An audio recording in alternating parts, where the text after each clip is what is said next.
A very good morning to all the students.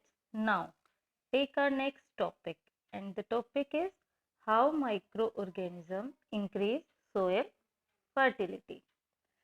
Some bacteria are able to fix nitrogen from the atmosphere to enrich soil with nitrogen and increase its fertility. Means कुछ microorganisms atmosphere से nitrogen को fix करते हैं और soil को करते हैं, जिसके कारण मिट्टी की फर्टिलिटी बढ़ती है। इन माइक्रोब्स को बायोलॉजिकल नाइट्रोजन फिक्सर्स भी कहा जाता है। And therefore the process of fixation atmosphere nitrogen into soluble forms is called nitrogen fixation. For example, blue green algae को भी नाइट्रोजन फिक्सर के नाम से जाना जाता है। इसके बाद पढ़ेंगे कि ये माइक्रो ऑर्गेनिजम्स एनवायरनमेंट को क्लीन कैसे करते हैं। How these micro organisms clean the environment. This is done by the process of decomposition. Microorganisms जैसे कि बैक्टीरिया एंड फंगी एनवायरनमेंट में मटेरियल्स को रिसाइकल करने के लिए बहुत एसेंशियल होते हैं। ये क्या करते हैं? डेड थिंग्स को डिकम्पोज यानी ब्रेक डाउन करके सिंपल केमिकल इनऑर्गेनिक सब्सटेंस में कन्वर्ट कर देते हैं। इससे माइक्रो ऑर्गेनिजम्स को डिकम्पोजर्स कहा जाता है। जैसे कि बैक्टीरिया एंड फंगी के बारे में पढ़ा था, और ये माइक्रो ऑर्गेनिजम्स में सोयल में रहते हैं। They feed on waste material such as dead plants and animals. Decomposition के टाइम पर ये इनऑर्गेनिक कंपाउंड्स रिलीज होते हैं, जैसे कि gases like carbon dioxide, water vapour and minerals like nitrates, sulphates, phosphates and potassium ions. और ये सब फोटोसिंथेसिस के दौरान ग्रीन प्लांट्स यूज करते हैं and also use by the other processes. In this manner, decomposers play an important role in maintaining life on earth. और इसी तरह वेस्ट मैटर को डिकम्पोज करके यूजफुल थिंग्स में कन्वर्ट करना, लाइक प्लांट वेस्ट को माइक्रोब्स रिसाइकल करके manure में कन्वर्ट करते हैं, और इन्हीं रीजंस की वजह से कहा जाता है कि माइक्रोब्स एनवायरनमेंट को क्लीन करने में हेल्प करते हैं। स्टूडेंट्स, अब तक हमने पढ़ा है कि how microorganisms are useful to us, but अब हम पढ़ेंगे कि ये माइक्रो ऑर्गेनिजम्स हमारे लिए हार्मफुल कैसे हो सकते हैं। Means how these microorganisms proves to be harmful for us. Now, we will learn about harmful microorganisms.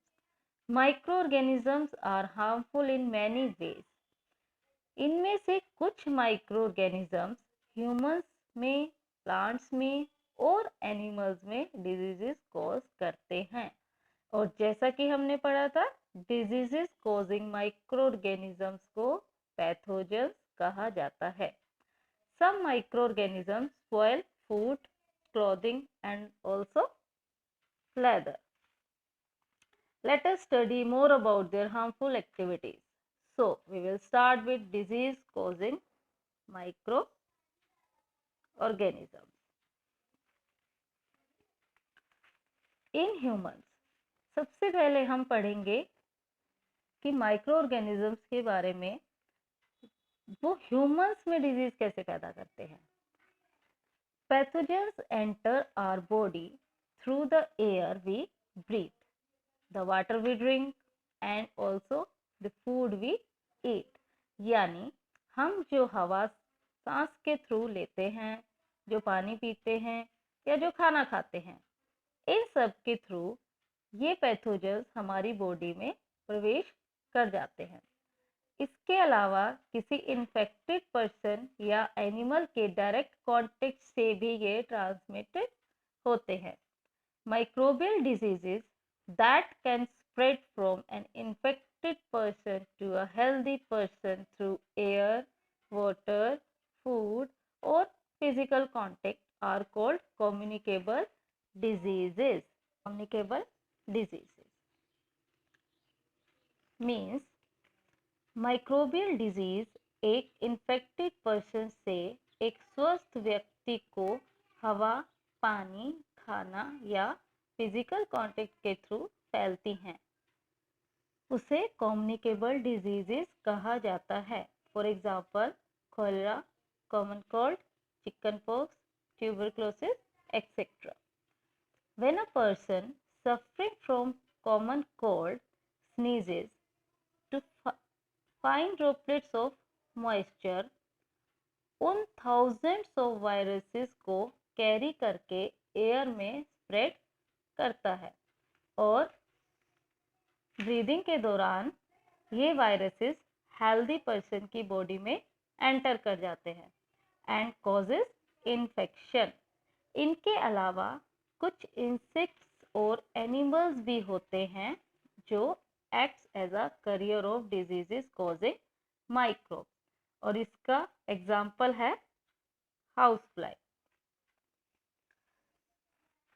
House fly क्या करते हैं, ये गंदगी पर बैठते हैं और जब पैथोजेंस इनकी बॉडीज पर चिपक जाते हैं और उसके बाद जब ये बिना ढके हुए खाने पर बैठते हैं तो पैथोजेंस फूड पर ट्रांसफर हो जाते हैं एंड जो भी वो कंटेमिनेटेड फूड को खाता है वो बीमार पड़ जाता है। इसलिए हमें कहा जाता है कि हमेशा अपने खाने को हमें कवर करके यानी कि ढक कर रखना चाहिए। One more example of carrier disease spread is female Anopheles. Female Anopheles mosquito which carries the parasite of mosquito. ये मॉस्किटो मलेरिया की बीमारी स्प्रेड करने के लिए बहुत ज़्यादा इम्पोर्टेंट रोल करते हैं और इन्हीं की तरह फीमेल एडिस मॉस्किटो होता है which acts as a carrier of dengue. वो डेंगू स्प्रेड करते हैं। इसलिए इट इज़ वेरी इम्पोर्टेंट कि हम मॉस्किटो से बचाव करें। वी नो दैट सभी मॉस्किटोज पानी में ब्रीड करते हैं, इसलिए हमें कहीं भी पानी इकट्ठा नहीं होने देना चाहिए। अपने आसपास के वातावरण को साफ रखना चाहिए ताकि उसमें मॉस्किटोज पैदा ना हो। That's all for today. Revise all the topics. Thank you.